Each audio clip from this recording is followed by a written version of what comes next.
when the moon hits. Hi, I'm Donna-Marie from Relish Cooking Studio, and today I'm going to show you how to make light, fluffy pancakes. We're going to start with our ingredients, our dry ingredients. We have 1 cup of all-purpose flour, 2 tablespoons of granulated white sugar, a teaspoon of baking powder, half a teaspoon of baking soda, and half a teaspoon of salt. So we're going to start with measuring our all-purpose flour. Now when you're using flour, you want to make sure you spoon the flour into the measuring cup as opposed to scooping the flour into the cup from the flour bowl. That will ensure that you measure correctly and you add enough air into the pancakes mix so that it's not too dense. And level it off with the edge of a knife. So our flour goes into the bowl. Then we'll add our 2 tablespoons of granulated sugar, teaspoon of baking powder, half a teaspoon of soda, and half a teaspoon of salt.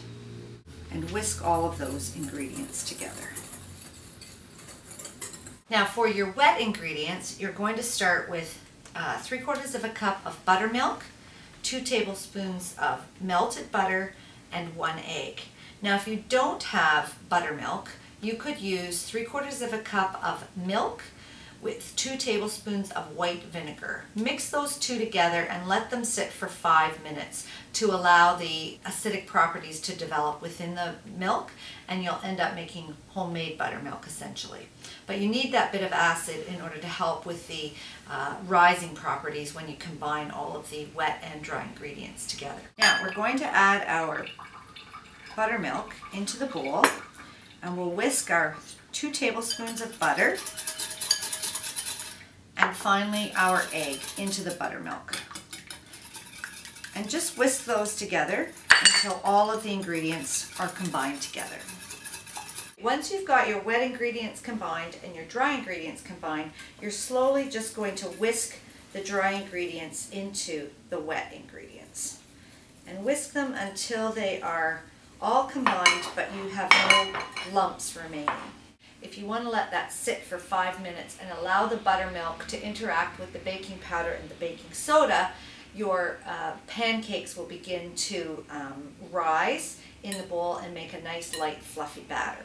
Now when you add your dry ingredients and your wet ingredients together, just whisk them gently, don't overmix them because the gluten will begin to develop in the flour as soon as the wet ingredients hit the dry.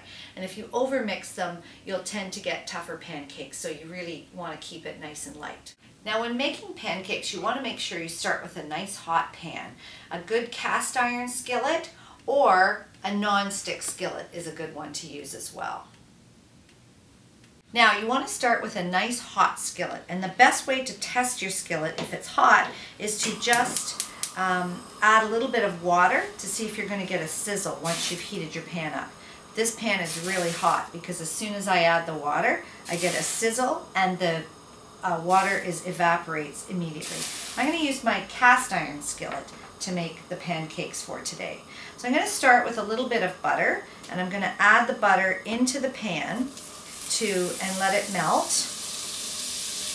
So we're going to start by ladling our pancake mixture into our hot skillet and let the pancakes cook for probably 3 to 4 minutes in order for the bottoms to brown, but at the same time you'll begin to see bubbles across the top of the pancake.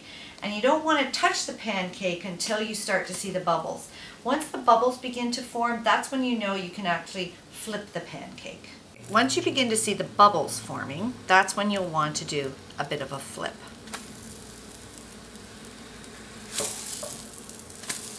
Once your pancakes are browned on the other side, you just easily lift them out of the skillet, stack them up, add your syrup,